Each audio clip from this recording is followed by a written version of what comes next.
Sejam bem-vindos a mais um podcast Velhinhos. Nem tanto. Hoje, mais uma vez, no Estúdio Me Deixa, um estúdio que tem acolhido a gente com amor e carinho. E trouxemos de volta aqui uma pessoa que é muito querida nossa, né? Já esteve conosco aqui, contou sua história de vida, como iniciou o seu ministério lá em Guatemala, né, pastora Vivian? Sim. Estamos aqui com a pastora Vivian, né? Que ela vai falar um assunto que é bem chato, né? É um assunto que, infelizmente, hoje muitas pessoas estão passando e não conseguem nem mesmo até se libertar disso que está prendendo ela. Então, nós vamos abordar esse assunto com a pastora Vivian e a sua convidada Silvia, né? Isso Silvia. Então, peço que vocês, desde já, compartilhem esse testemunho, deixe seu like, siga a gente, que isso é muito importante para a gente, tá ok? Fique bem atento, que vai ser um assunto bem bacana, um assunto bem comovente, tá? Que eu tenho certeza que muitas pessoas precisam ouvir isso. Não é, Ayrton? É isso mesmo, Enéas. É um prazer ter você novamente, Vivian, conosco, né? Você também, Silvia. Obrigada. E o assunto que vai ser abordado hoje vai ser sobre abuso, né? Elas duas vão... A Vivian, ela se especializou bem nesse assunto, né? E a Silvia também vai contar uma história pra gente aí. Então, não importa quando você vai ouvir esse podcast, infelizmente ele sempre vai ser atual, né? Então, eu vou passar para a Vivian, vou pedir para a Silvia também depois se apresentar, né? E aí você conduz, tá bom, Vivian? Obrigada, gente. Muito bom estar com vocês aqui mais uma vez. Obrigada pelo convite. É um prazer participar, né, desse podcast. Velhinhos, nem tanto. Concordo com a segunda parte. E realmente tem sido uma bênção. Eu tenho assistido, né? Eu já estive aqui uma vez, pude participar, foi muito gostoso. E também tenho assistido as outras entrevistas que vocês têm feito. E realmente é uma bênção. Parabéns pelo trabalho, né, pela iniciativa. E hoje a gente está aqui para falar sobre esse tema, né, um tema tão atual e ao mesmo tempo que muitas pessoas preferem não falar e muitas não querem ouvir. Eu percebi isso. Eu percebi que muitas pessoas não têm interesse de ouvir a respeito disso. Eu fiquei um pouco surpresa. Eu comecei a dar algumas ministrações, umas palestras sobre esse tema, e eu percebi que, infelizmente, muitas pessoas não querem também ouvir. Então, é um alerta para nós, porque é como se fosse um assunto tabu e que as pessoas querem evitar de alguma forma, porque incomoda. Você falou uma palavra muito certa, incomoda. E como que surgiu isso no meu coração?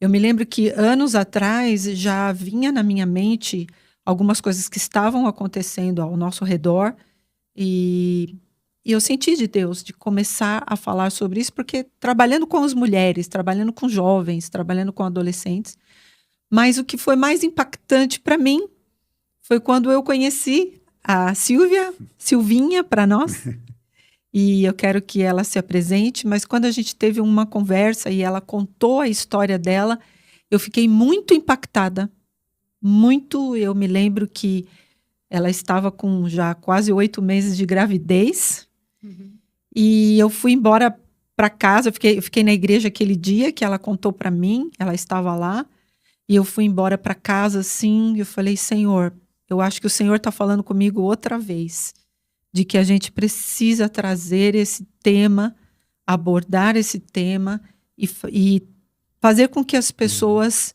entendam como a gente precisa se abrir e falar sobre isso. E também há pessoas que estão sofrendo, mas elas nunca vão abrir o seu coração se elas não souberem que alguém já passou por isso e teve a coragem de se abrir. Então, eu queria que a Silvinha se apresentasse. Eu quero agradecer pela oportunidade, né, de estar podendo falar de um tema tão importante, que é o tema sobre o abuso. Como a profetisa falou, para mim, quando eu pude falar, foi quando eu percebi que a cura ela estava chegando na minha vida. E ter uma pessoa que me ouviu, que se importou, aquilo para mim foi um divisor de águas. Eu entendi assim, não, agora, eu não estou só. Tem pessoas que entendem. Então, ter esse espaço para falar sobre isso, para fazer com que outras pessoas possam ouvir tudo o que aconteceu e também, às vezes, se identificar. Poxa, porque foi o que aconteceu comigo. Eu comecei a falar depois que eu vi que outras pessoas tinham passado por algo parecido. E aí, ter o apoio, ter alguém que ouve, isso foi de muita importância. Então, ter esse espaço, ter a profetisa aqui, que foi uma pessoa que, assim, me ajudou no momento que eu estava mais ali fragilizada. E ela falou, não, a gente está junto, a gente vai conseguir. Então, eu acho que hoje é falar o que me causou dor, mas é também falar como que eu consegui vencer essa dor. Então, isso é muito importante. Eu acho que é por isso que é importante ter esses espaços para falar sobre Com isso. certeza. Então, eu quero agradecer por esse espaço. Nós que agradecemos desde já você, você, obrigada. Silvia, a pastora Vivian também, por ter essa disponibilidade de estar com a gente aqui mais uma vez, né? E, gente, para você que quer conhecer mais sobre esse assunto, a pastora Vivian tem estudos, né? Gravados, que excelente. Vale a pena assistir, né? E, como ela disse, ela se especializou nesse assunto, então, depois, no final, ela vai passar as redes sociais dela, da igreja, tudo, e você vai poder acessar e poder ouvir os estudos que ela dá sobre isso. É excelente, tá? Então, Silvia, pastora Vivian, estejam à vontade. Obrigada. Então, quando a Silvia conversou comigo, ela falou para mim algo que talvez ela vai lembrar. Ela falou assim, eu me senti à vontade de conversar com você porque você também abriu seu coração, né? Eu estava ministrando às mulheres e você também falou dos abusos que você sofreu. E existem vários tipos de abusos, né? Abuso psicológico, emocional, físico, de negligência, abuso de autoridade e o abuso sexual. São vários tipos e todos são abusos.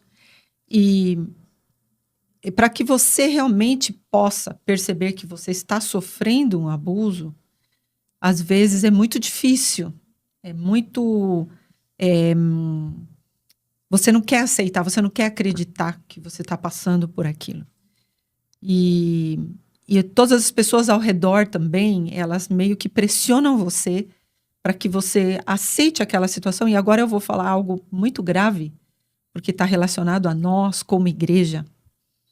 Às vezes a gente passa um pano quente em algumas situações que precisam ser tratadas. Que a gente fala, não, vamos orar. Eu conheci já muitas mulheres, por exemplo, que sofriam um abuso, uma violência doméstica muito forte. E a gente, às vezes, na igreja, passando ali os panos quentes, naquela situação do marido, né, não honrar a sua esposa, como a palavra de Deus diz, amar a sua esposa como Cristo amou a igreja. Então, assim, a gente precisa entender, lógico que nem tudo é abuso também, e a gente precisa ter esse olho clínico, analisar isso, mas quando eu comecei a falar sobre isso, eu tive um pouco de dificuldade também, porque meus irmãos, né, meu pai sempre esteve junto comigo, meu pai é pastor na igreja com a gente agora, e ele está lá. Então, eu não falava certos assuntos que eram aqueles assuntos, vamos dizer, que toda a família tem. Você já viu aqueles assuntos que a família tem, que são assuntos que ninguém conversa? Segredos de família, né? Isso, né? Segredos de família. Sensíveis. Ninguém fala. Todo mundo viveu, todo mundo sabe, mas ninguém fala. E eu tive coragem de falar. O abuso que eu sofri com a minha mãe, a violência física, a violência verbal, como ela dizia palavras para mim, né, que abaixavam a minha autoestima, que faziam com que eu pensasse que eu não era ninguém. Vocês me conheciam, né, porque nós nos conhecemos há muitos anos, desde que a gente era adolescente. Talvez vocês não viam como eu estava lá dentro. No meu coração, eu sentia que eu não era nada, que eu não era ninguém, que eu não tinha capacidade, que eu nunca iria conseguir. Eu lutava contra isso, porque eu amava Deus, amava a palavra de Deus, mas existia essa guerra. Porque na minha casa eu ouvia ela sempre falando, me amaldiçoando, dizendo palavras horríveis: você não é nada, você não é ninguém, nunca ninguém vai te amar. Se você casar um dia, teu marido nunca vai te amar. Eram palavras assim constantes. Isso você pensa que não, vai entrando na sua cabeça. Verdade. Isso vai entrando. Fora o ambiente de gritaria. Para mim, o grito é um abuso. Eu falei sobre isso, eu acho que Isso. quando eu ministrei, o grito é um abuso. Porque o grito é uma forma de você se impor sobre alguém com Sim. o volume da sua voz. Você está impondo. Não, aqui quem manda sou eu. E aqui eu falo e tem que obedecer e acabou.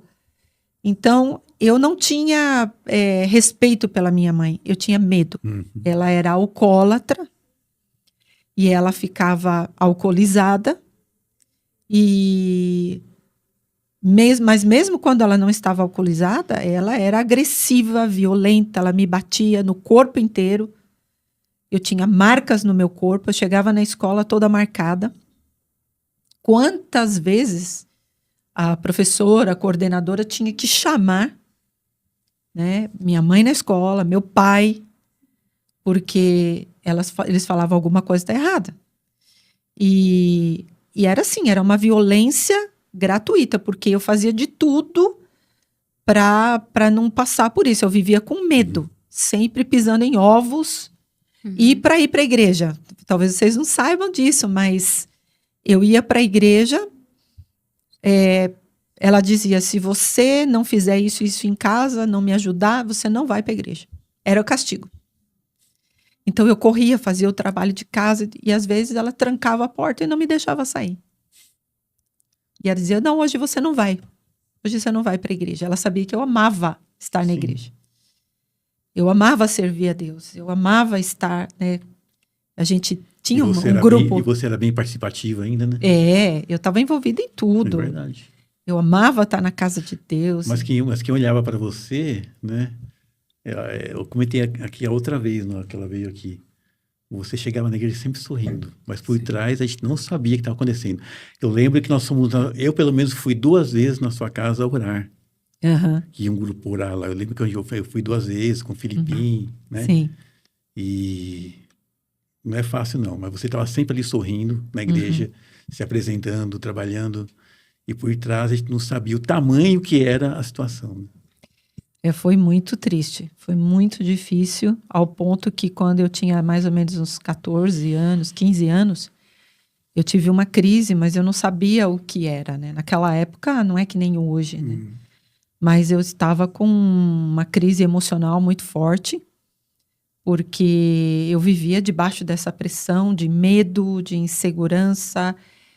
Chegava em casa da escola, ela estava alcoolizada, e ela era agressiva, ela tirava coisas na gente. Eu tenho uma marca no meu braço de uma tesoura que ela jogou no meu pai, mas assim, no impulso, eu levantei o braço para proteger meu pai, e a tesoura pegou no meu braço e furou o meu braço. E ela jogava coisas. Às vezes a gente chegava para comer, ela preparava comida e ela começava a brigar com meu pai. Meu pai, vocês conhecem, aquele jeito calmo dele, tentando não deixar a situação piorar. Ela pegava a toalha, puxava assim, caía tudo no chão. E a gente morrendo de fome, não tinha o que comer e não podia fazer nada porque ela brigava. Era um ambiente horrível, muito difícil, muito palavrões assim. É triste para mim dizer isso da minha própria mãe, não é? Porque eu não tive assim como mulher, como menina, porque vocês conhecem meus irmãos, né? Sim. O Levi e o Gerson, eles são, um é mais velho e outro mais novo que eu. Eu sou a única mulher. E eu não tive da minha mãe aquele carinho, aquele ensinamento de mulher e tudo. Eu tinha que me virar sozinha. Eu tinha que aprender a fazer minhas coisas sozinha.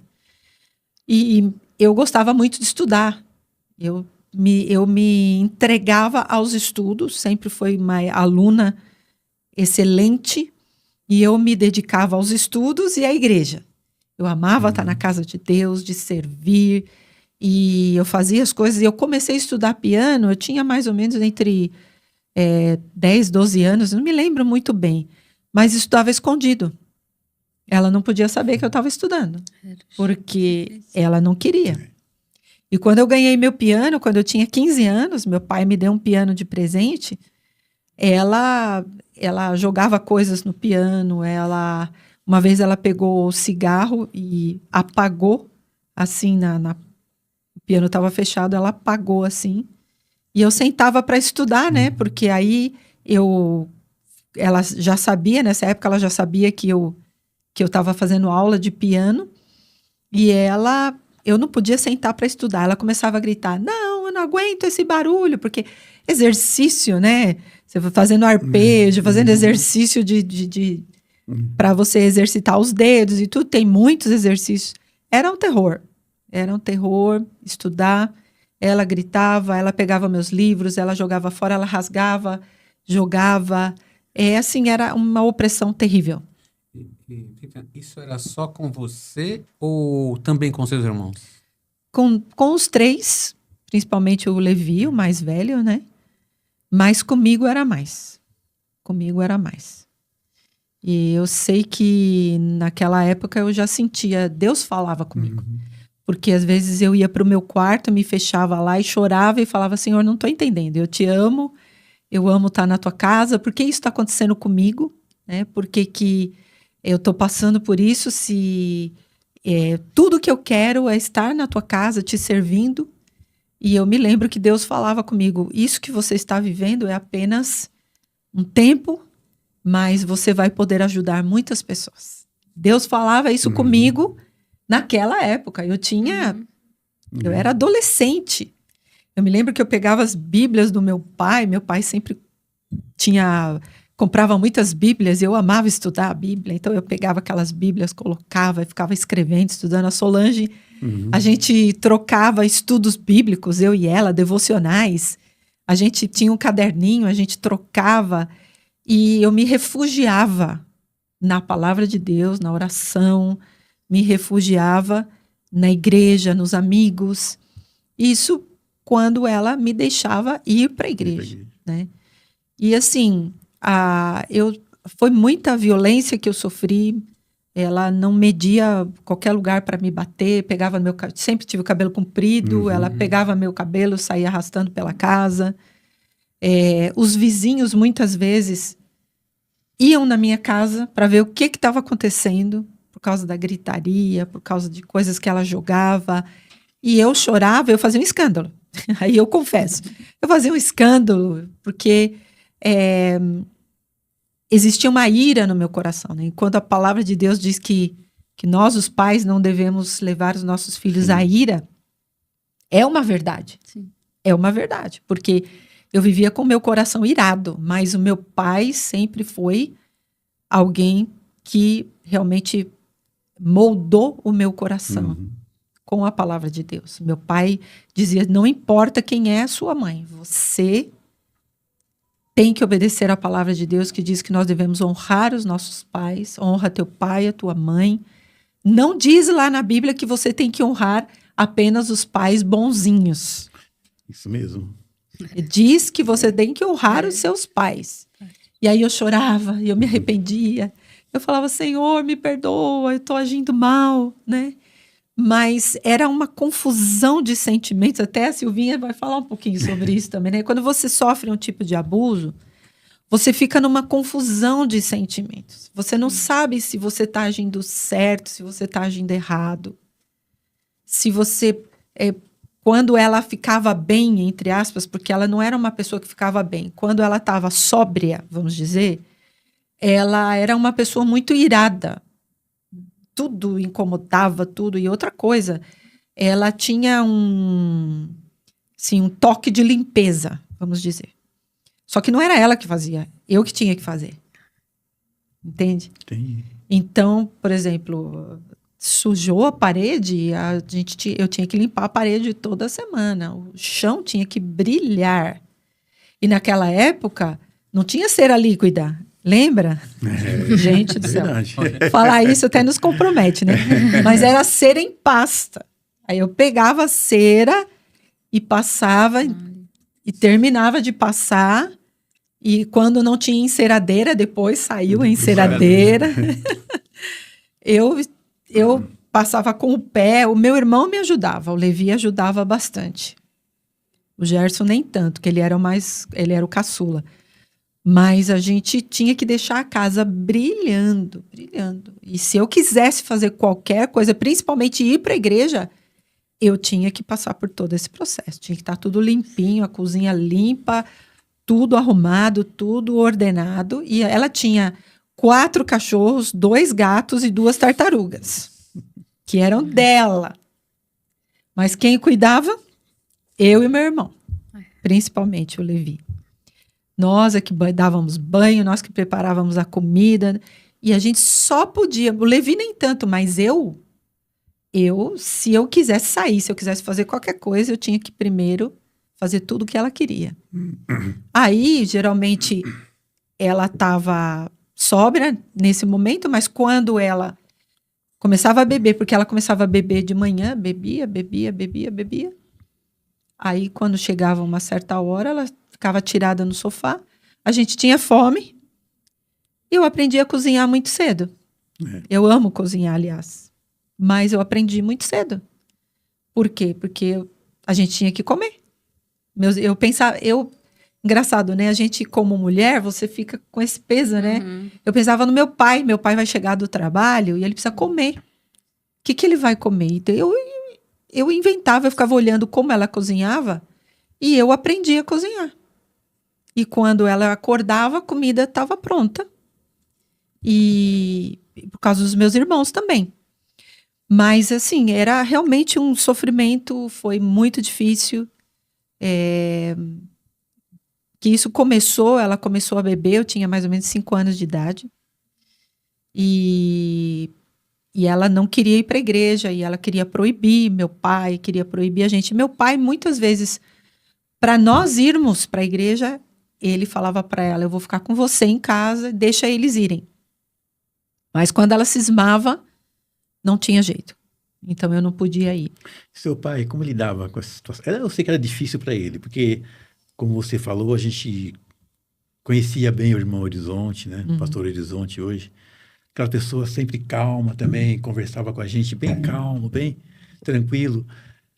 Mas eu fico pensando como que era ele lá, né, internamente, como ele lidava com isso, né? Porque você falou que ela tinha as discussões que puxava você, ele intervia, como é que era isso?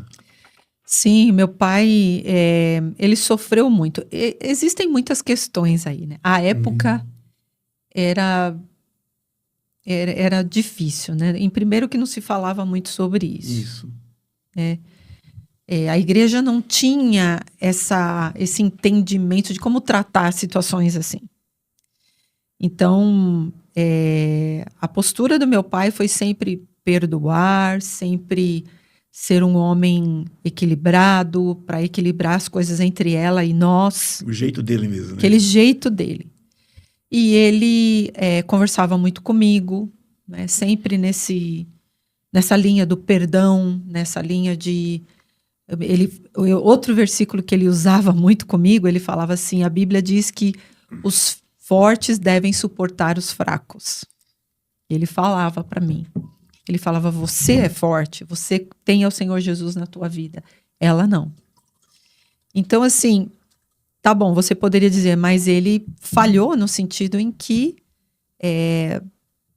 ela continuava sendo abusiva fisicamente, emocionalmente. Ele conversava com ela, ele tentava, ele se aproximava, mas aí ele também sofria. Ele também sofria um tipo de abuso. E eu até confesso aqui para vocês, quando chegou uma certa fase da minha adolescência, eu insisti com ele várias vezes para ele se separar. Eu não aguentava mais. Foi quando eu fui no neurologista, nessa fase eu estava numa crise muito grande, Emagreci, perdi muito peso, comecei a ter problemas para dormir e meu pai ficou muito preocupado. Ele me levou.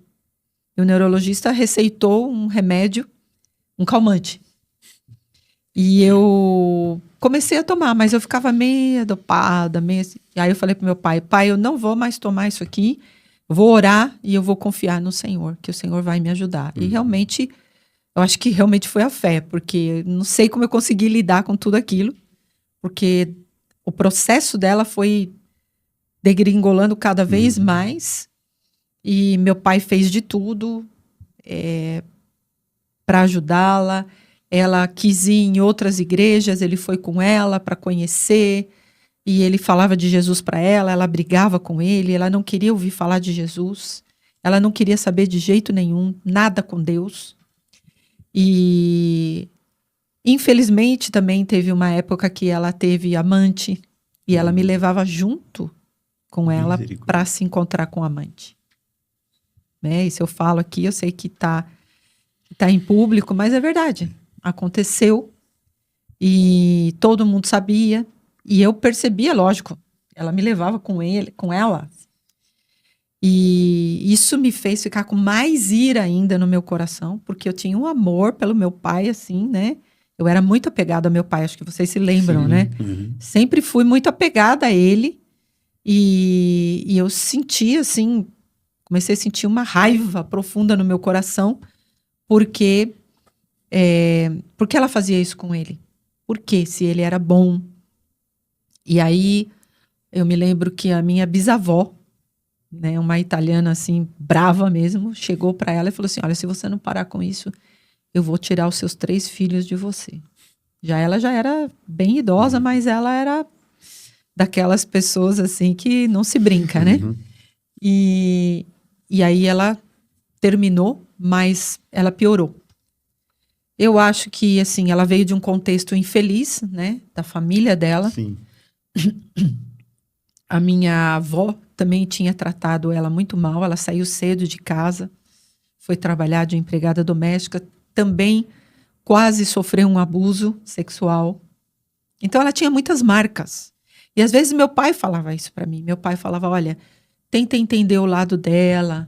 Ela sofreu muito, ela foi rejeitada, ela viveu uma infância, uma adolescência muito difícil. Então, ele sempre levava para esse lado do amor, da paciência. Meu pai me ensinou muito, muito mesmo.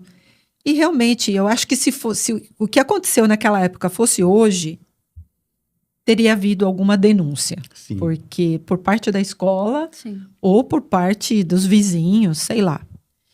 Mas eram épocas diferentes e eu louvo a Deus porque Deus guardou meu coração, guardou nele, né?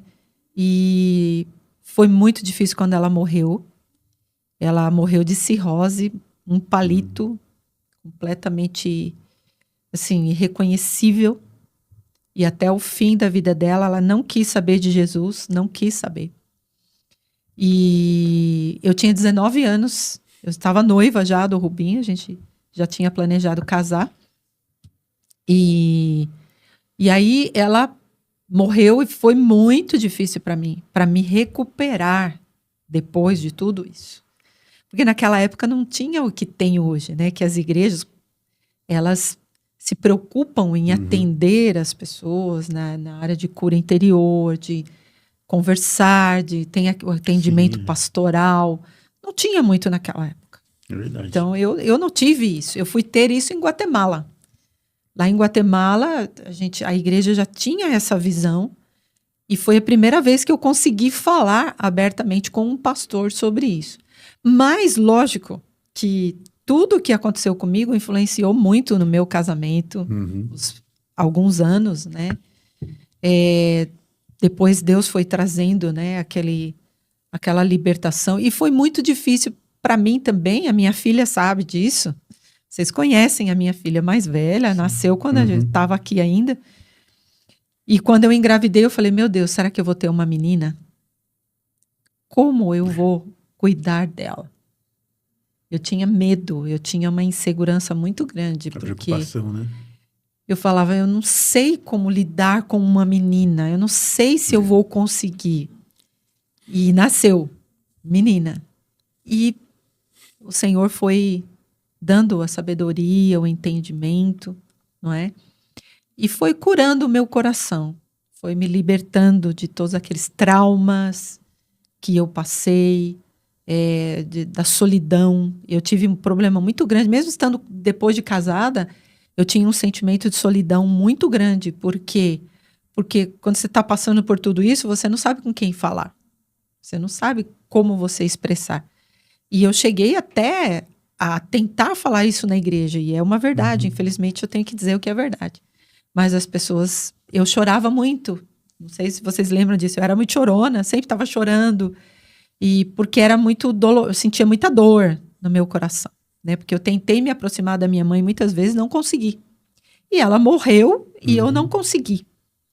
Então existia uma dor, existia algo muito profundo no meu coração. Mas e que algumas pessoas não entendiam, diziam: mas você tem que orar, que é assim mesmo, a vida é assim mesmo. E as pessoas não entendem a dor da outra pessoa. Eu até fiz uma live esses dias, tá lá no meu Instagram, falando sobre que cada um tem uma história. E a gente precisa ser... a gente precisa ter essa empatia com a história de cada um. Para mim pode não ser nada. O que você está vivendo, imagina, o que eu vivi foi muito pior. Né? Mas não é assim. Às vezes o que a outra pessoa viveu, para ela, teve um significado muito forte. E a gente precisa ter essa empatia. Então, eu vivi todo esse contexto, mas eu sei que o Senhor foi me curando, foi tratando comigo. E depois, anos depois, aconteceu profeticamente aquilo que Deus falou comigo. Eu comecei a trabalhar com pessoas, comecei a ajudar pessoas, mulheres mais que tudo, né, que passaram por algum tipo de violência física, emocional, abuso, negligência, né? O abuso de negligência é um abuso que acontece nas casas, nas famílias. Sim, verdade. E eu vivi isso. Então eu consigo entender e me identificar com a dor da outra pessoa, né? Isso é muito importante também. Por isso que quando a Silvinha veio contar para mim a situação dela, a gente chorou juntas, né? E eu disse para ela: eu vou te ajudar, vou estar com você, vamos caminhar juntas, porque eu não passei exatamente o que ela passou, e nem ela passou exatamente o que eu passei. Sim. Mas a gente se identificou, Sim. porque foram tipos de abusos o que a gente viveu. Sim. Vivian, você falou que a sua mãe sofreu também isso na infância dela, né? E ela acabou passando isso para vocês, né? Para os filhos. E você também já falou, né? Você já falou que isso acabou influenciando no seu casamento, né? Você teve alguns problemas.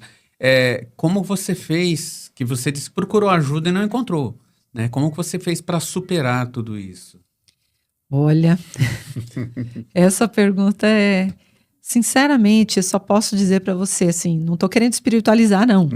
Porque às vezes as pessoas espiritualizam tudo. Não, eu tenho certeza que foi o Senhor. Porque eu orava, eu falava com Deus, e eu amava servir a Deus, eu tinha um chamado. E eu dizia, eu buscava demais ao Senhor, mas me ajudou muito, como eu disse, quando eu fui para Guatemala, e lá eles já tinham essa visão, né, de aconselhamento, de cura interior, de libertação. Então, eu tive a oportunidade de conversar com um pastor que também era psicólogo. E ele abriu os meus olhos com relação a muitas coisas. E ele me ouviu. E muitas coisas o Senhor foi tirando para fora. Eu pude falar, porque por incrível que pareça, acho que muitas pessoas que vão ouvir isso, elas vão entender o que eu vou falar. Nós que crescemos na igreja, a gente estabelece assim, barreiras. Não, eu não posso falar sobre isso, porque dá a impressão de que eu não confio no Senhor. dá a impressão que eu não creio na palavra de Deus. Não é verdade? Verdade. Eu não tenho fé. Verdade. Se eu falar que eu estou sofrendo tal situação, então você não tem fé.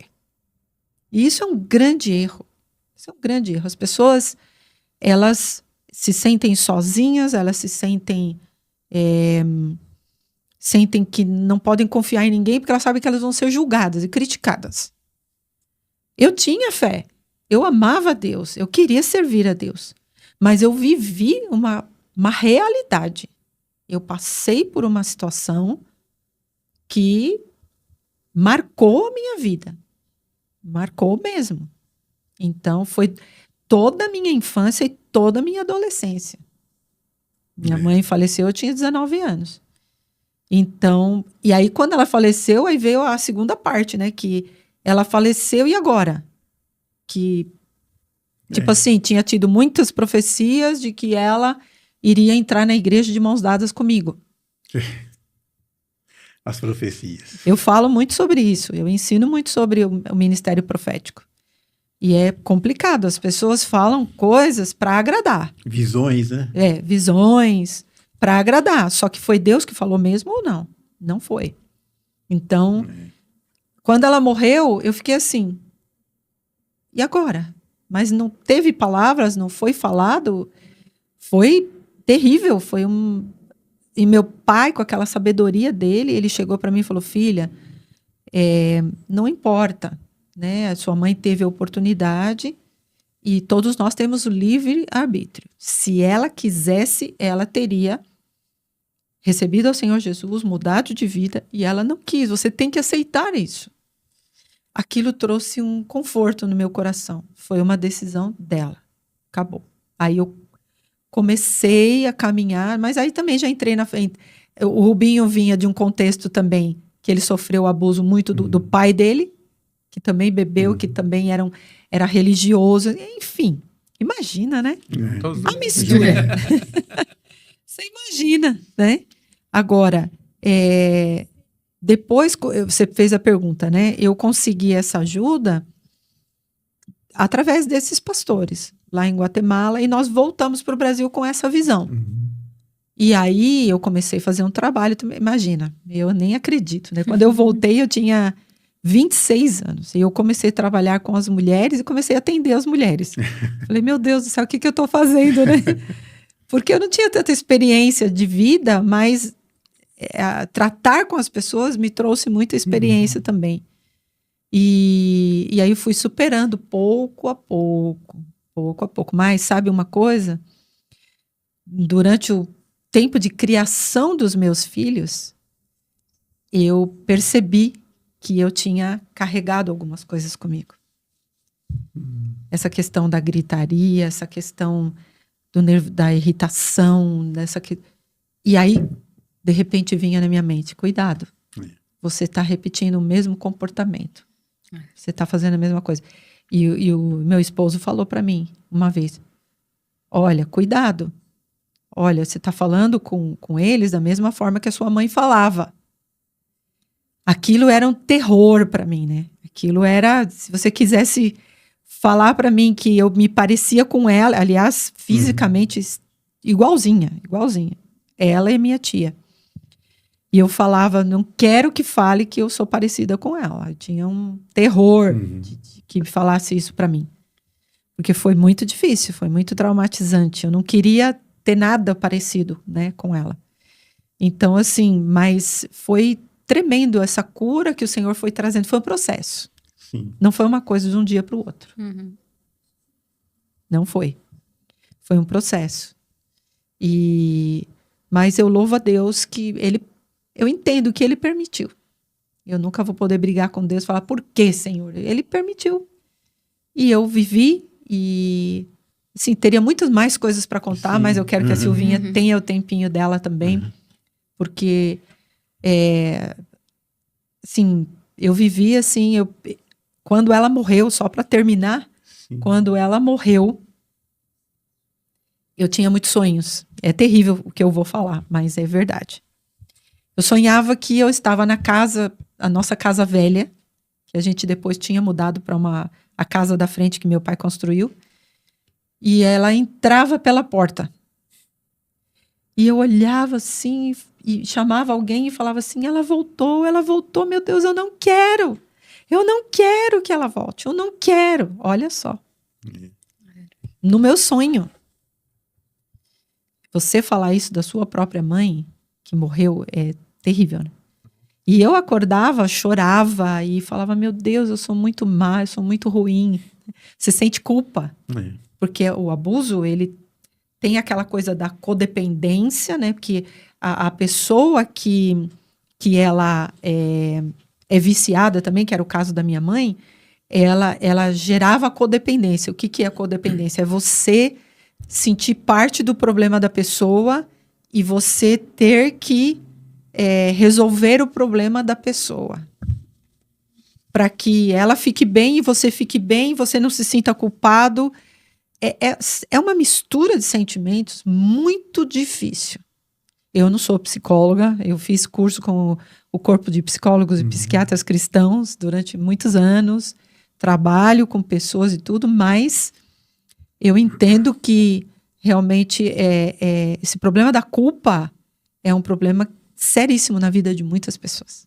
Que às vezes a outra pessoa fez alguma coisa, mas você assume a culpa. Né? Principalmente, né, Silvinha, na questão do abuso sexual. Sim.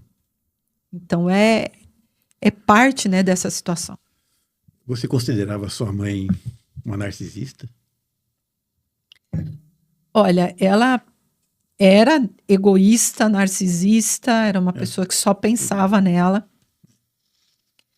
Ela, cada vez que se eu falasse qualquer coisa para ela, falava, você tem uma vida ótima. Teu pai dá tudo para você. Ela tinha ciúmes com meu pai. E se meu pai me desse um presente, porque eu combinei algo com meu pai. Eu sempre era a melhor aluna da minha sala. Então eu tirava as melhores notas e a minha média final todo ano, meu pai falava, se você tirar 9, 9,5, 10, eu vou te dar um presente. E eu, competitiva, né? Temperamento competitivo. E eu estudava e tirava. Aí meu pai me dava presente, me dava relógio, me dava... E muitas vezes ela destruiu coisas minhas. Porque ela tinha ciúmes de mim, com meu pai. Quando meu pai comprou o piano para mim, ela dizia, quem ganhou o presente mais caro dessa casa foi você. Você teve de tudo, você tem tudo, eu não tive nada, eu sofri, Então, ela fazia esse jogo comigo, sabe?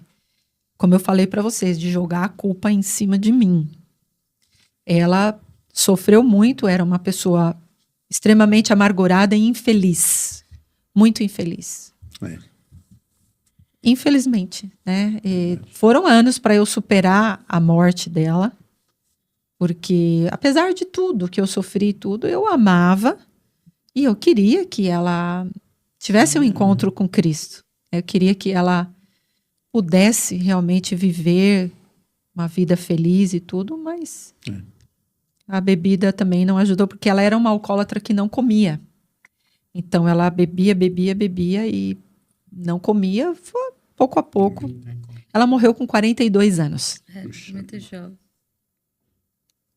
E eu tinha 19 anos. Então, mas foi difícil. Mas fácil, não.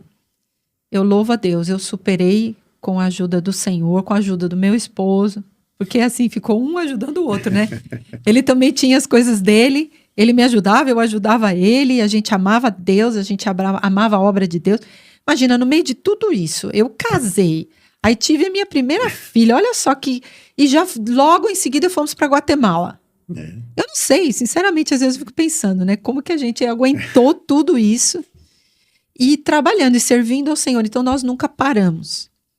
E o Senhor foi trazendo a cura, foi trazendo a paz, foi tirando aquele peso, Antigamente, eu jamais falaria tudo que eu estou falando para vocês sem chorar. Jamais. Eu começava a chorar e não conseguia parar. Hoje, não. Hoje eu sei que eu estou curada, realmente. Amém. Perdoei. Amém. Esse pastor em Guatemala, ele falou, eu sei que a sua mãe já faleceu, mas você ainda pode perdoá-la, mesmo que ela tenha morrido, você pode perdoar. Amém. E eu perdoei. E acabou. E o Senhor me deu paz. É uma história impressionante, né? Às vezes a gente vê, a pessoa conhece, né? Tem amizade e tudo, mas a gente não sabe o que passa na vida dela, né? O que ela carrega por dentro, né? E você citou bem, ainda mais naquela época que a gente frequentava, que era tudo, sei lá, era tudo bem diferente, né? Era. Era bem diferente, não tinha esse negócio de cura interior, libertação. Então, era ir na igreja, fazer os trabalhos e tal, acabou. E quando a gente fosse comentar alguma coisa com alguém, a hora que Deus liberta, né? A hora que Deus não sei o quê. Mas isso ainda Vergonha. existe, né? Existe. Ainda existe. Antigamente era mais, né? Antigamente Era mais. né? Então, Era mais. e até pessoas podiam falar assim, nossa, você está em pecado, cuidado. É verdade. Não, quantas vezes eu ouvi, você está Então. chorando muito. Você está É. chorando demais, menina. Confia no Senhor. Exatamente. Porque eu chegava na igreja e começava a louvar a Deus. Eu sou chorona já por natureza. E eu já começava a chorar. O meu coração era muito quebrantado. Uhum. Aí as pessoas olhavam para você, nossa, olha só. Que espiritual, né? Chorando tanto. Não, mas Deus é bom. Ele cura, ele liberta. Verdade. Eu sou prova disso. Amém. Porque graças a Deus, e eu não estou falando isso por orgulho, por vaidade, nem nada, mas eu vejo os meus filhos hoje. Né? Minha filha, até minhas netas, meus filhos. O Senhor realizou algo que eu queria muito, que meus filhos não vivessem nada do que eu vivi. E eu sempre fui uma mãe, assim, sou grudenta até hoje, ligo toda hora, estou toda hora atrás deles. E a gente tem, sabe, esse apego como família. A Silvinha conhece bem, estamos sempre juntos. Eu louvo a Deus por isso. Amém. Ele transformou a minha vida, ele mudou a minha história. Amém. É isso que eu falo naquele vídeo, eu falo sobre isso. O Senhor mudou a minha história. E tudo que você passou hoje vai servir para você ajudar outras pessoas, né, que passam pelo mesmo problema e como você não teve a quem recorrer, né? Hoje eles têm a quem recorrer. É. Graças a Deus. É E é verdade. isso, ó, por isso que eu falei para você, as lives dela são excelentes, né? Você aprofundou no assunto, passou por isso, então fica a dica para você entrar lá na rede dela, né? Que depois ela vai dar no final, né? Sim. Assista as lives dela, os estudos dela, que é muito bom mesmo. E eu tenho certeza, se você mandar alguma pergunta, ela vai responder, né? Com certeza. E agora vamos Agora. a nossa irmã Silvia. Isso.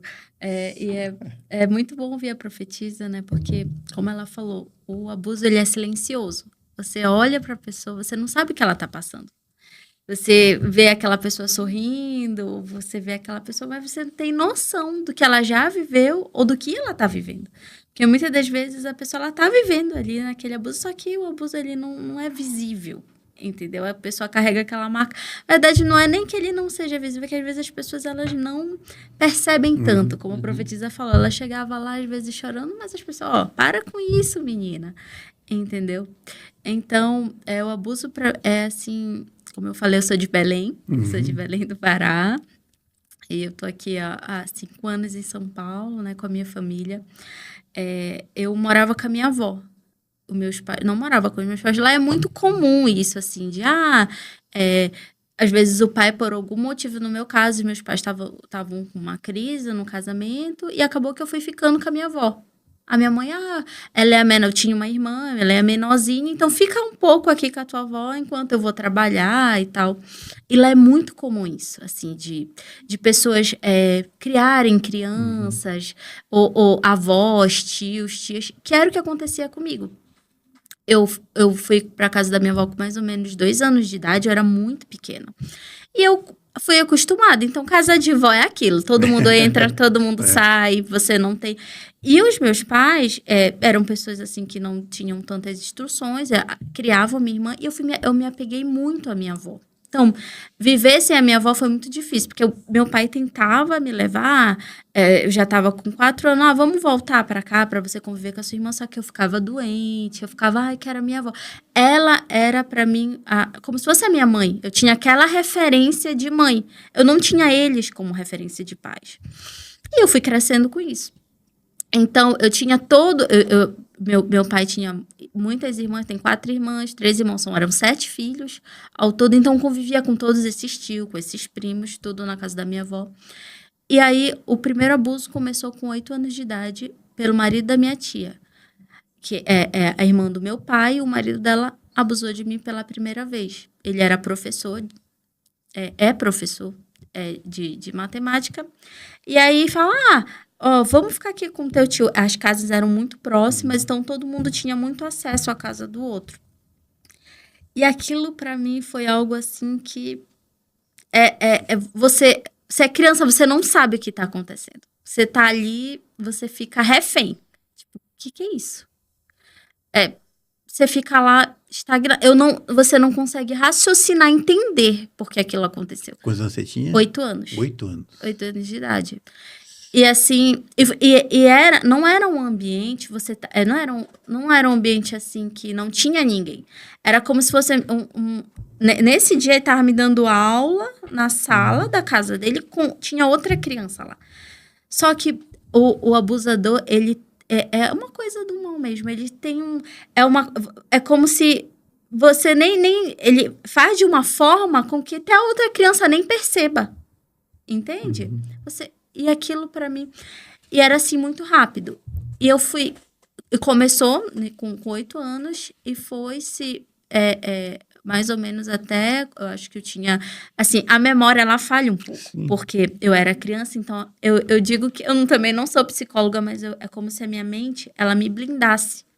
Às vezes eu falo, será? Tipo, que idade eu estava? Mas eu sei que era 8 anos porque me marcou muito. O primeiro abuso foi algo assim pra mim. E depois foi se perpetuando. Eu tava, por exemplo, sozinha na sala e ele aparecia, sabe? E aí era em férias de família. E aquilo foi... Eu era uma criança até 7 anos de idade. Eu era muito feliz. Eu falava demais. Todo mundo me conhecia porque eu cantava na igreja. Só que depois do abuso, é como se eu tivesse morrido. Assim, aquela alegria que ela parou pra mim. Eu fui me fechando de uma forma como que eu fui ficando triste. Só que a minha família não percebeu. Eles achavam que, como a profetisa falou, eu fui mudando, carregando, cara, que eu chorava muito. Eu tinha sonambulismo. Eu acordava à noite me batendo. Só que as pessoas não percebiam, ou percebiam e fingiam que não estava ali. E aquilo foi me fazendo muito mal. E eu cresci na igreja. Minha avó sempre me levou para a igreja. E eu falava assim... Eu sabia que estava errado. Esse foi seu tio? Sim. Ele ia na igreja também? Não, ele não ia. Era a esposa dele que ia. E aí, aquilo foi... E aí, chegou um ponto que eu ia para a igreja e falava, não, tem alguma coisa... Tá errado. Só que aquilo já estava me sufocando. Eu fui crescendo. Quando você vai crescendo, você vai tendo uma noção maior daquilo, sabe? Do que aquilo que está acontecendo com você. E quando eu tinha 8 anos, não tinha tanto. Mas quando eu fui ficando com 9 anos, 10 anos, eu falei assim, não, eu preciso falar com alguém. Só que na minha cabeça eu era culpada.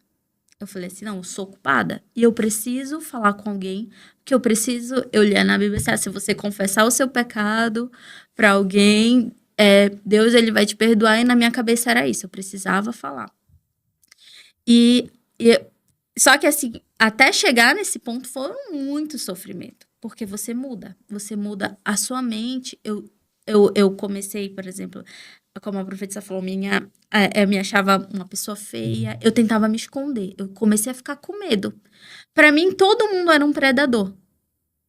Ninguém tava me olhando com carinho. Se alguém, me encostasse, eu falava assim, não, essa pessoa, ela pode querendo fazer alguma coisa comigo. Então, eu fiquei com muito medo. Eu acho que era por isso que, às vezes, eu nem conseguia dormir. Porque eu sempre tentava me proteger.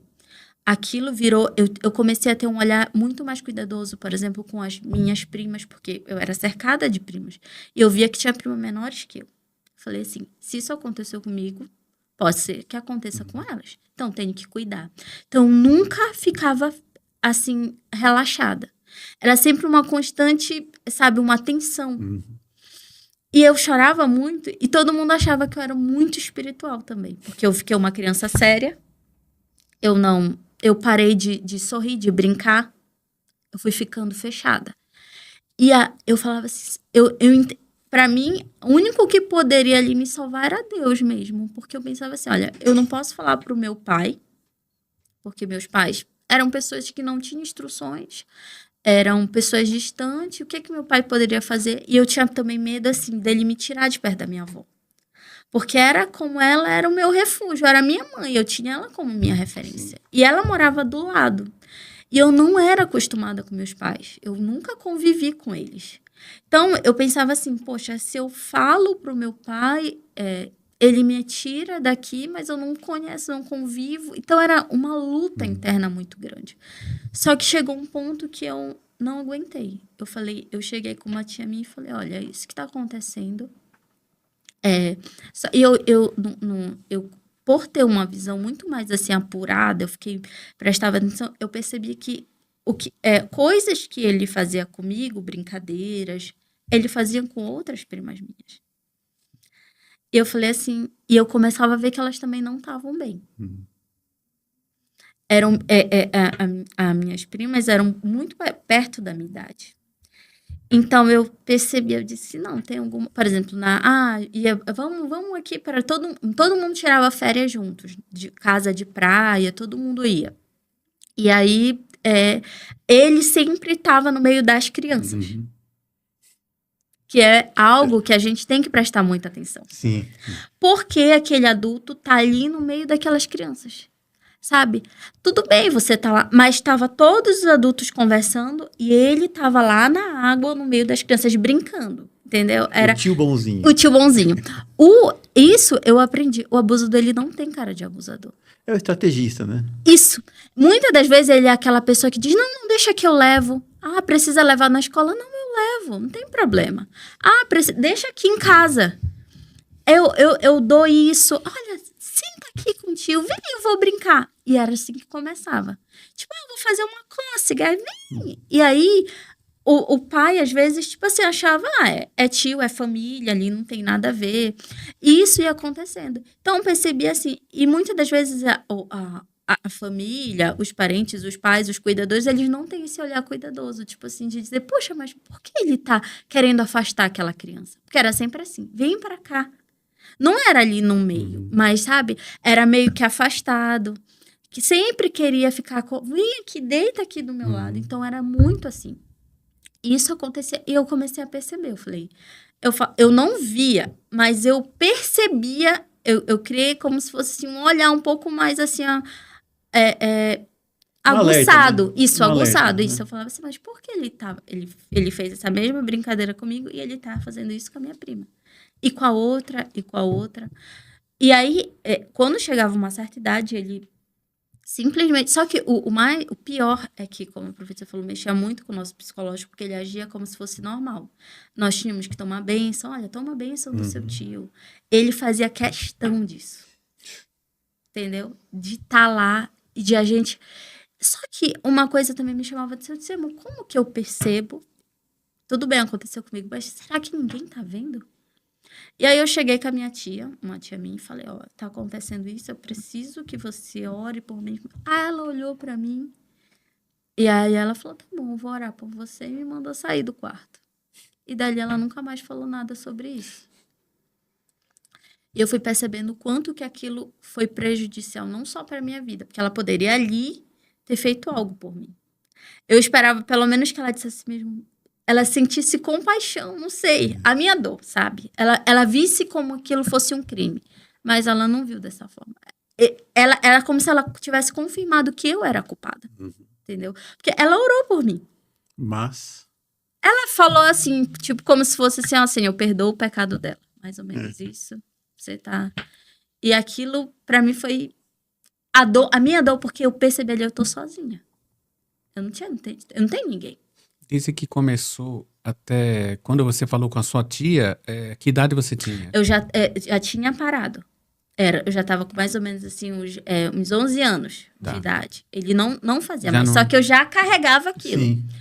E aí, quando eu falei pra ela, acabou aquilo. E aí eu comecei a crescer. E aí, as minhas primas menores, eu comecei a perceber coisas nelas, atos diferentes que elas faziam com elas mesmas. E aí eu não via ele fazendo, mas eu olhava e dizia assim, ele foi abusada.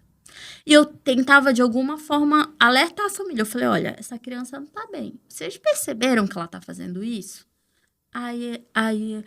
E aí, só que havia uma omissão muito grande. Porque quando você sabe de alguma coisa, a pessoa te conta, ou você fica calado, ou você faz alguma coisa. Sim. E muitas das vezes o crime, porque é um crime. Quando Lógico. você faz, você entra para brigar por aquela criança, por aquele adulto, você se envolve.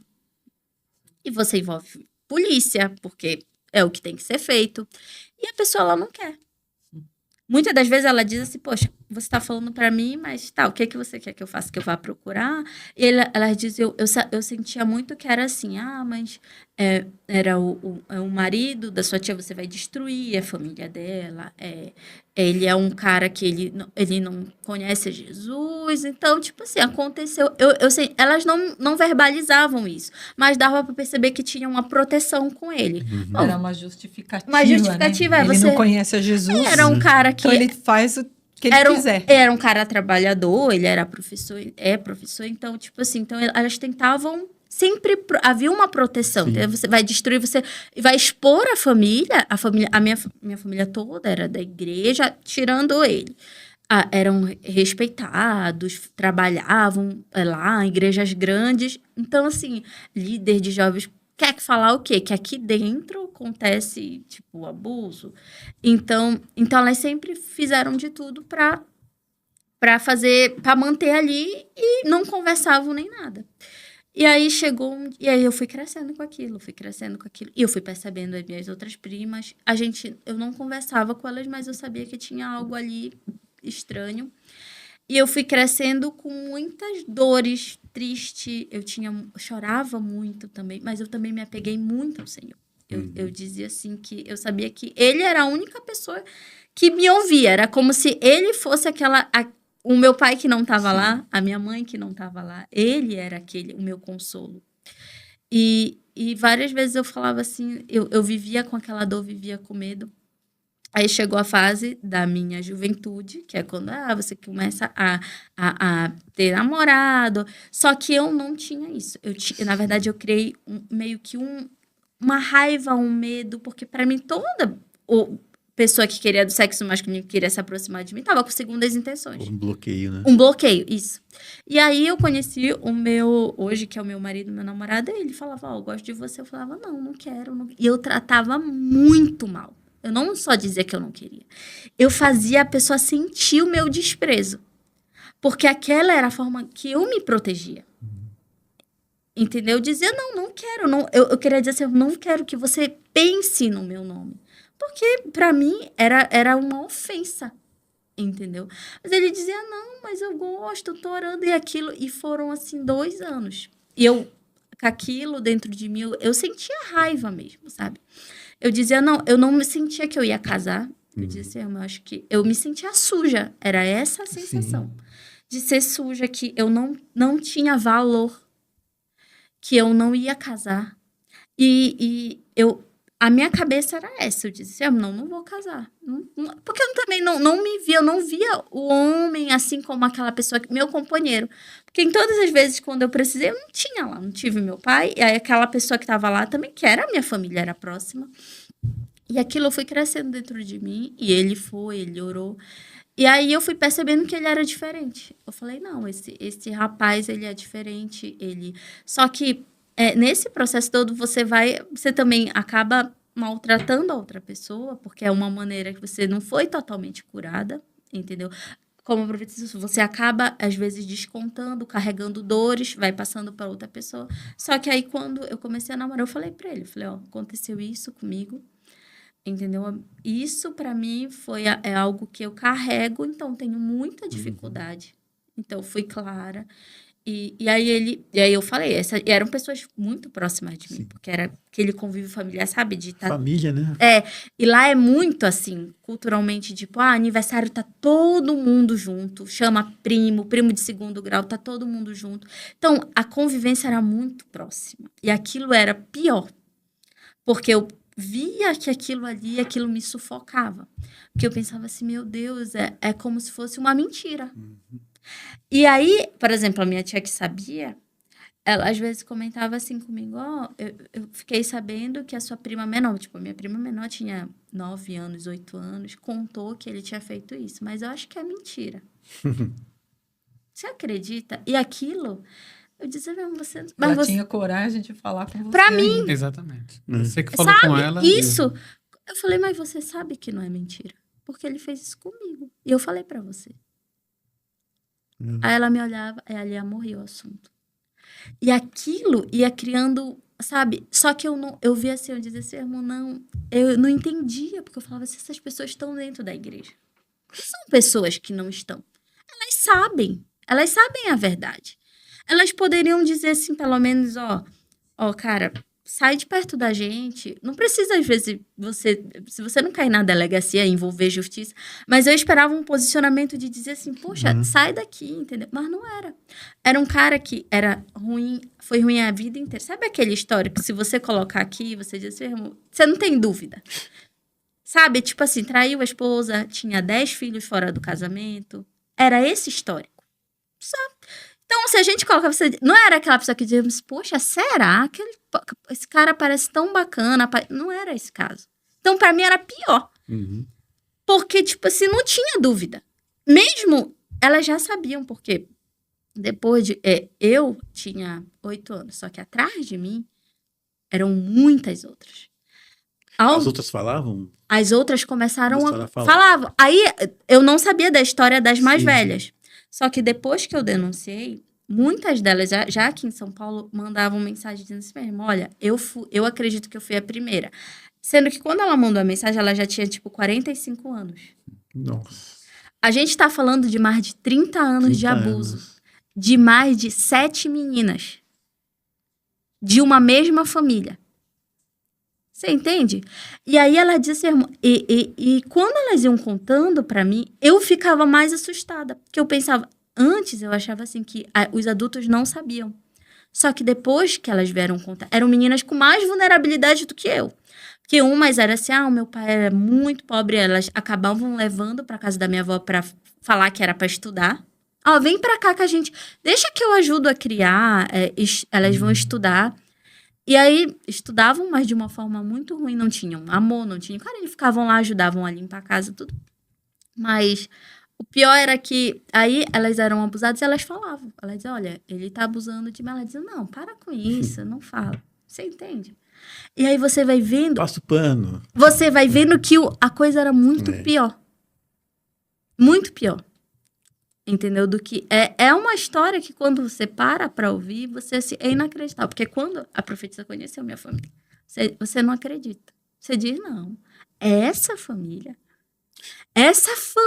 que, sabe, que parecia assim, todo mundo junto, e todo mundo se abraça. E quando eu decidi falar, eu já tinha casado, e aí eu falava assim, eu nunca vou falar. A minha cabeça, porque eu falava isso. Eu disse, eu vou destruir minha família. Porque se eu falo, eu vou ser aquela que vai jogar a bomba e vou mexer num vespeiro e vai sair tudo pra fora. E aí, eu comecei a falar com psicóloga e tal. E aí, eu lembro que eu falei pra psicóloga, eu disse, meu irmão, eu nunca vou falar. Porque se eu falar, eu vou destruir a minha família. Ela disse pra mim, não. Ele destruiu. No momento que ele decidiu fazer isso, ele não pensou nas consequências. Você não destruiu. Ele já destruiu. E eu fiquei com aquilo muito assim no meu coração. E aí, teve um dia qualquer, eu tava na minha casa, minha prima me mandou uma mensagem. Falou, você viu que saiu na TV? E eu aqui em São Paulo, falei, não assisto a TV daí. Ela falou, vou te mandar. Aí ela começou a me mandar.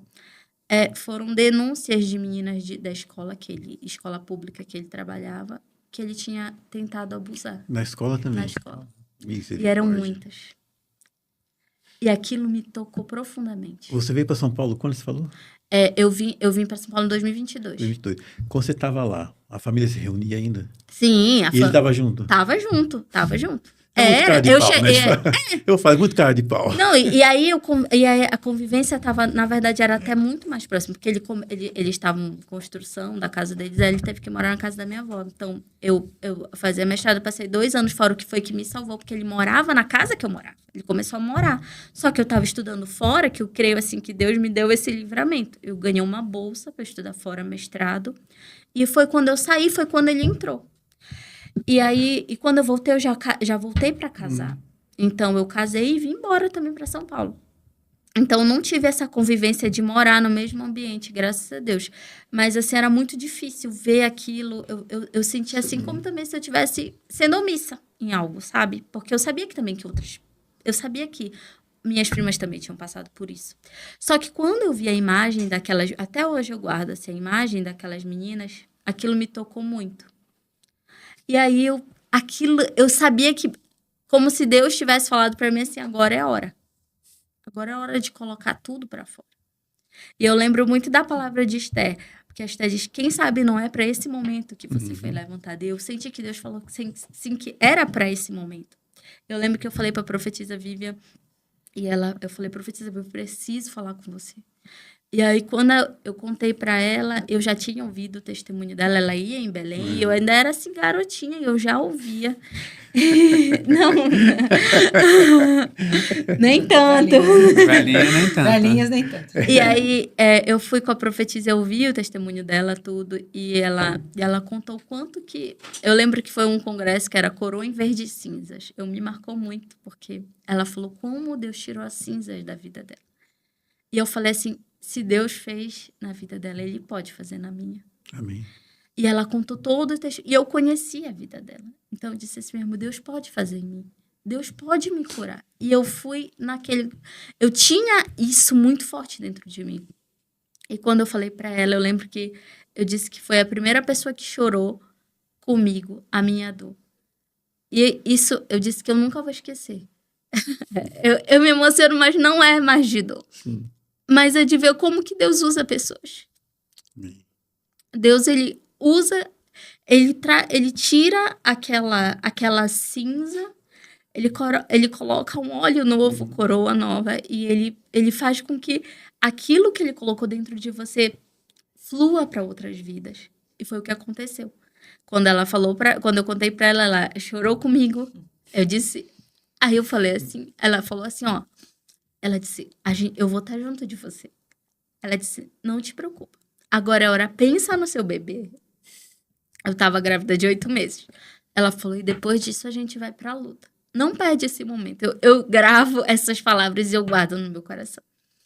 E eu falei, tá bom. E eu tive meu bebê tudo. E quando ele, mais ou menos com 3 meses, eu denunciei. Eu fui em Belém, fiz questão de ir lá. Peguei um avião com meu bebê pequeno. Fui na delegacia. E antes disso, eu mandei mensagem para as meninas que tinham passado. Procurei na internet porque tinha fotos. E eu falei assim. E eu lembro que elas colocavam. Ele dizia antes. Quando elas denunciaram, eles diziam que era mentira. Que elas estavam fazendo isso por nota. Nota tipo. E aí eu falei para elas. Eu disse. Agora. Se eles tentaram... E eu lembro que fecharam a escola lá, porque abafaram o caso. Eu falei, se tentaram calar vocês, agora eles vão ouvir. E aí eu fui a primeira a denunciar. E aí depois que eu fiz a primeira denúncia, as minhas primas todas foram denunciando. E aí a polícia viu que era um caso sério, foi pro Ministério Público.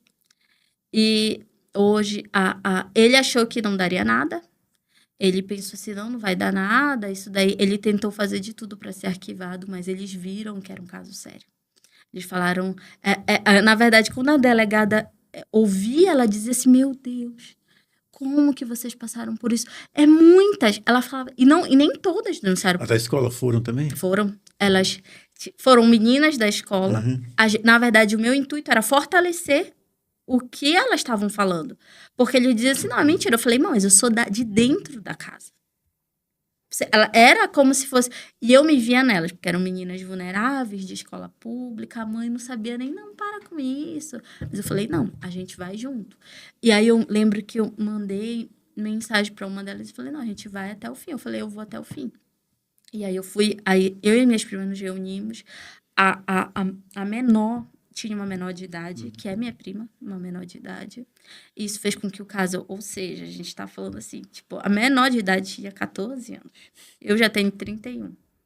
A maior, tipo, tinha 45. Então, assim... Caramba, puxa então, vida. assim, e ali, eu falei assim, a gente tá quebrando um ciclo de abuso. Não foi fácil. Porque você quebrar, você falar, você expor como o segredo da família, não é fácil. Porque vem, na verdade, a retaliação vem da sua família. Uhum. Não vem dos de fora. Foi daqueles que tentaram calar há muitos anos. Uhum. Entendeu? Então, é tipo, por que você tá fazendo isso? Ah, você quer destruir a nossa família. Não, mas você tá bem. Por que agora? E o que é muito colocado, por que agora? Porque agora eu posso me defender. Porque agora eu tenho voz. Porque imagina, se agora nós somos vistas assim como mentirosas, porque é o que é. Não, isso não aconteceu. Imagina quando eu tinha 8, 9 verdade. anos. O que teria acontecido? Então, eu digo assim, foi agora, porque agora nós temos vozes. Nós somos várias vozes, não são só uma. E eu pude ouvir as minhas primas, nós nos unimos, choramos juntas, porque elas não sabiam que várias tinham passado. Elas achavam que só era elas que tinham vivenciado. Eu vi todas, mas elas não sabiam. Elas não sabiam de mim. Então, quando a minha prima me falou, ela falou assim, o que tu acha? E essa prima que falou pra mim, ela tinha sido abusada. Ela falou assim, aí eu disse, eu tenho certeza que essas meninas estão falando a verdade. Ela disse, por que você fala isso? Eu disse, porque ele abusou de mim. Aí ela falou, ele abusou de mim também. E eu carrego isso há muitos anos. E é uma dor que eu sofro. E eu disse, mas a gente tá junto. E eu trabalho hoje com criança. Daqui a pouco a gente tá correndo lá. Mas eu digo assim, que eu trabalho com criança porque foi criança que eu conheci a Jesus. Jesus, ele foi me salvando desde criança. Sabe? Foi o meu encontro com Deus. Ele foi o meu pai. Ele foi a minha mãe. Ele foi o meu amigo. Quando me faltaram, ele falou, eu tô aqui. E eu sentia isso, uma presença muito surreal, porque ele foi mudando a minha história desde sempre. Desde os meus estudos, eu digo assim, Deus, ele se preocupou com tudo. Ele não me faltou em nada. Quando os meus me faltaram, ele não me faltou. Ele esteve na minha caminhada. Assim, ele aconteceu aquilo. Não era o que ele queria, aconteceu, mas ele fez com que aquilo não me destruísse. Eu olho para trás, eu digo, Jesus, olha o que o Senhor fez por mim. Mesmo quando havia só dor, o Senhor me encontrou. O teu amor pode me curar. E quando eu prego para as crianças, eu digo assim, eu falo assim, Jesus, ele é aquele que vai no mais profundo e ele muda completamente a sua história. Porque de alguém que não tinha ninguém, hoje eu tenho a minha família. Aonde havia dor, hoje eu posso testemunhar o amor. Eu posso chegar, daqui a pouco eu vou chegar lá com mais de 100 crianças. Quase 200. E eu vou dizer assim, ele me encontrou. É verdade. E esse amor que é tão profundo, que cura, que vem mesmo para libertar, para transformar. E eu fui vendo isso, e a profetisa, ela foi fazendo parte dessa caminhada, porque desde a denúncia, que também não foi fácil, porque você tem quando você vai colocando para fora e você vai ouvindo, você vai vendo que como que a coisa é muito pior. Porque quando você tá só com a sua história é uma coisa, mas quando você vai ouvindo as histórias de outras pessoas, é mais difícil. E... Silvia, deixa eu te perguntar uma coisa. Você... É lógico que isso trouxe um trauma para sua vida, né? Sim, mas sim. quando você conseguiu falar, quando você conseguiu denunciar, isso te trouxe alívio? Como você se sentiu? Eu acho que é muito, na verdade. Eu acho que você falar, você poder denunciar é algo transformador. Por quê? Primeiro porque você vai vendo que aquilo é um crime. Às vezes a pessoa ela não tem essa noção, ela carrega assim como se fosse, aconteceu comigo. Mas quando você vai para a justiça, você vê tudo aquilo acontecendo, a delegada te ouvindo, você vai percebendo que foi que você não teve culpa. Que aquela pessoa é uma pessoa ruim, que é um criminoso. Entendeu? Falar também, o falar te traz cura. Uma vez eu ouvi que quanto mais você guarda, mais aquilo tem poder sobre você. Aquilo, quando você não consegue expor aquilo tem mais domínio sobre a tua vida. Então, quando você vai liberando aquilo, você vai percebendo que, sabe, que não nem tanto, que você precisa colocar para fora. Então, para mim, foi libertador. E hoje a gente está aqui testemunhando. E me fala uma coisa, eu vou chamar de Silvinha, que é pequenininha também.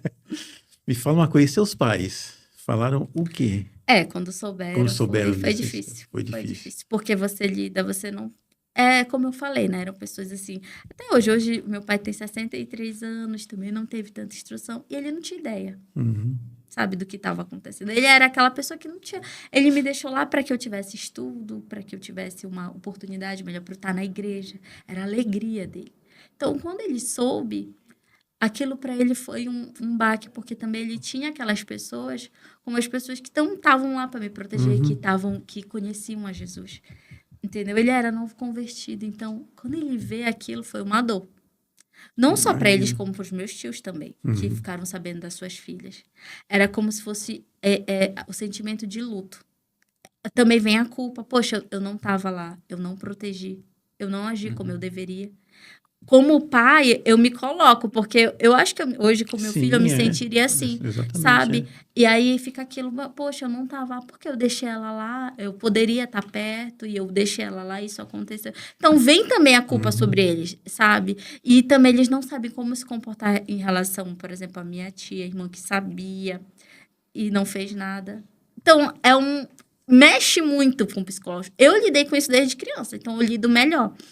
Mas quem falou pela primeira vez, quem ouviu a história pela primeira vez, foi muito mais difícil. Foi muito mais... sofreram, assim, aquele baque de uma só vez. Eu vim sofrendo a vida e me consegui curar. Mas, graças a Deus, eu tive a oportunidade também de dar o apoio que eles precisavam. De dizer, não, eu tô bem, só que eu preciso lutar. Porque também eles falavam, mas precisa chegar aí para a delegacia? Eu falava, não, precisa. É necessário para que isso acabe. E ele está preso hoje? Ainda não. Quanto tempo faz a denúncia? Faz 4 anos. 4 anos e está solto ainda. 4 anos. Mas a gente espera que tenha que... A próxima conversa seja para dizer o desfecho. Entendeu? Que a gente conseguiu. Sim. Que é o que a justiça ela tem que prevalecer. Eu creio que ela vai prevalecer. Com certeza. É isso. Aí depois você encontrou a mãezona. Aí eu colei nela, gente. E é uma alegria pequenininha. Tá do lado da profetisa, porque também ela é um exemplo de amor, de cuidado daquilo que Deus fez. Então, eu me espelho, eu digo, vou colar na senhora. Coloca, eu deixo. É uma história bem... São 2 histórias bem difíceis. Né? Sim. E é sempre importante para quem passa por isso que ela tenha com quem falar.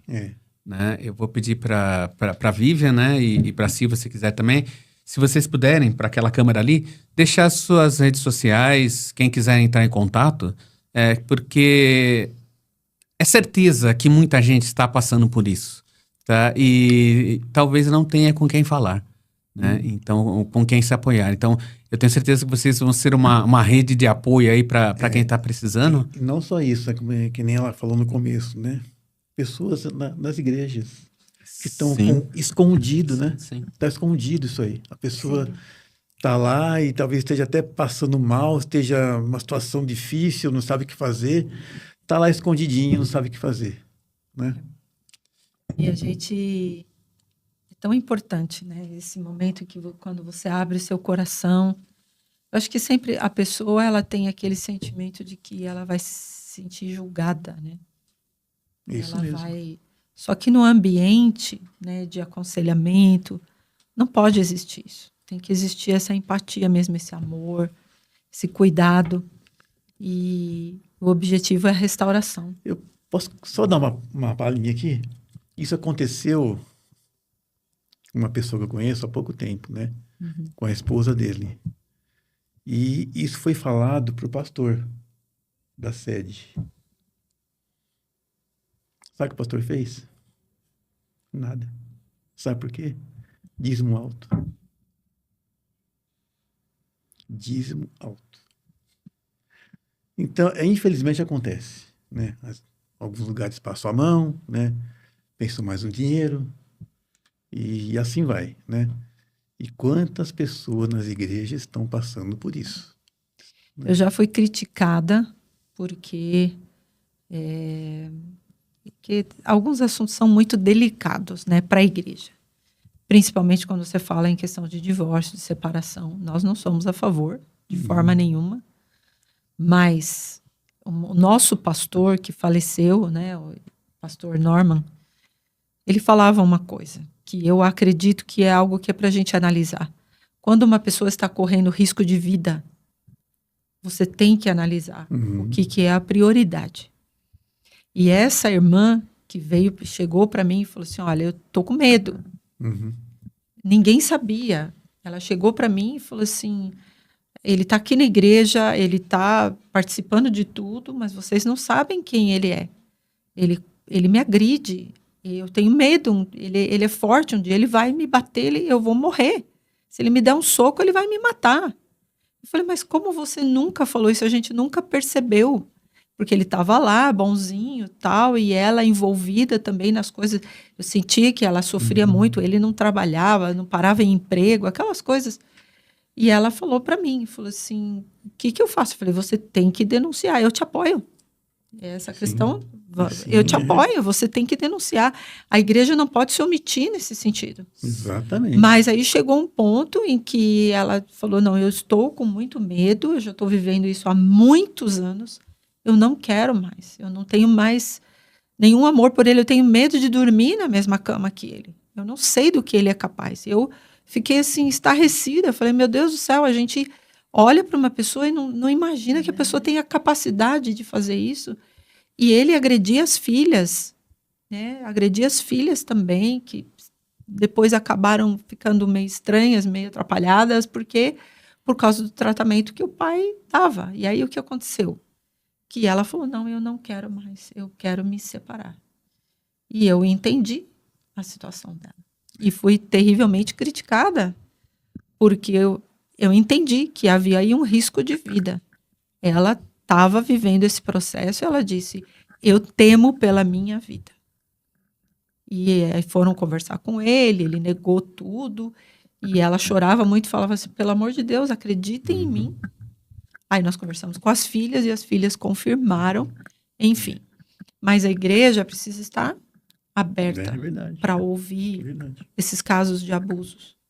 Né? Todo tipo de abuso que acontece. Abuso de negligência, né? A esposa que é negligenciada pelo esposo, ou o contrário também, o esposo que negligencia... A esposa que negligencia o esposo, os filhos, tudo isso, sabe? Não é, agora é moda, agora só se fala nisso. Não, a gente tem que ter essa sensibilidade. E a gente lida com pessoas, são pessoas que estão sofrendo. E elas precisam de alguém em quem elas possam confiar e que elas possam se sentir apoiadas e amadas. Né? Então, a gente tem que analisar tudo isso. Então, fiquem à vontade agora, olhem para essa câmera aqui, né? Deem as suas redes sociais para aquelas pessoas que estão nos ouvindo e precisam tirar dúvidas, se podem falar com vocês, né? Se podem mandar mensagem para vocês. Então, vontade. Silvinha. Minha rede social é silviaoliveira.m. Quem quiser, fique à vontade, né, para conversar, às vezes para trocar experiência daquilo que viveu, de como está passando por alguma situação. Estou totalmente aberta, né, para falar o que Deus fez na minha vida, como foi todo o processo, até o processo de denúncia também é muito importante. Então, quem quiser saber, pode mandar lá uma mensagem. É Instagram? Instagram, repete isso. Aí, silviaoliveira.m. M de Maria. M de Maria. Isso. Silviaoliveira.m. Tá assim no Isso. Instagram, né? Isso. Tá bom. Pastora? E o meu é Vivian Carnieto, tá? Tanto o Facebook quanto Instagram, YouTube, eu também tenho um canal. E também estou aberta para conversar, para qualquer necessidade. A gente entende que há muitas pessoas que precisam abrir seu coração e nós estamos aqui, como a gente tem, né, esse chamado, estamos para servir. Em Guatemala, eu peguei essa forma de falar porque os guatemaltecos falam isso, né? Uhum. Para servir-lhe, estou para servir-lhe. Então, estamos para servir o corpo de Cristo e qualquer pessoa, não importa quem seja, porque a gente sabe que Deus permite até, Deus por alguma razão, mas Ele nos ajuda a sermos pessoas que vão ter o amor, vamos demonstrar o amor de Deus através da nossa vida. Vivian, fala qual a sua igreja e Isso. o endereço dos cultos. A nossa igreja é Cristo Centro Pirituba, na Avenida Paula Ferreira, 2766, em Pirituba. E também o Ayrton falou eu fiz alguns estudos sobre abuso e eu ministrei isso. Também está gravado lá no canal de Cristo Centro. E se chama Livres dos Traumas do Abuso. É um pouquinho, tá, gente? Porque para falar desse tema, desse assunto, seria um seminário só sobre isso. Mas já ajuda a entender um pouquinho. Fala a rede da igreja. A rede da igreja também é Cristo Centro Pirituba. Tá. Cristo Centro Pirituba, Instagram, né? O canal. E Instagram é @cristocentro.pirituba. Tá. Entra lá que você vai ver os estudos da pastora, né? São, assim, bem instrutivos, né? E olha, por que não, né, Ayrton? Pode uma rede de apoio, né? Claro. Né? Contra isso, porque a gente sabe que tem muita gente por aí que faz, e não recebe nada em troca, né? Então, se você também tem um testemunho assim, uma história assim, procure a gente, vem para cá, conta pra gente que nós vamos ouvir você e vai ser uma denúncia também, né? É uma denúncia. É uma denúncia. É isso mesmo. Né? Então é isso, gente. Estamos aqui mais uma vez nessa entrevista, 2 entrevistas, né, uma vez só, né? Que foi muito bacana, foi muito bom mesmo, foi muito instrutivo, né? É muito difícil para quem passa por isso poder falar, né? Então eu queria agradecer as duas por terem essa coragem de contar as suas histórias aí, que sem dúvida vai ajudar muita gente. E não é fácil mesmo, não é fácil. A gente conhece pessoas que passaram por isso e não querem falar, mas é da pessoa, né? É da pessoa. Mas graças a Deus que vocês vieram, né? Falaram o que tinha que falar, né?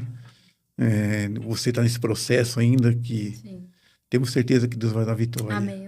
Obrigada pela oportunidade. Né? Tá bom? A gente agradece também. Nós que agradecemos vocês, tá bom, pastora Virgem? Muito obrigado. Silvinha, pequenininha, muito obrigado, tá bom? E é um prazer realmente ter as duas conosco aqui. Espero que voltem mais. Né? Podemos Espero voltar, que voltem sim. mais. Eu preciso acertar com o Ayrton, fica doido comigo com a minha agenda, mas A gente chega lá. A gente dá um jeito. Espero que voltem mais e contem mais coisas, tá bom? Você que nos assistiu, muito obrigado por permitir entrar na sua casa e eu te peço mais uma vez, curta, compartilhe esse assunto, porque ele é muito importante para pessoas que não querem se manifestar, para pessoas que estão passando por isso e não sabem o que fazer. Então, compartilhe, curta, siga a gente, se inscreva no nosso canal, ok? Que Deus abençoe sua vida. Muito obrigado. Mais um podcast Velhinhos? Nem tanto. Valeu, gente.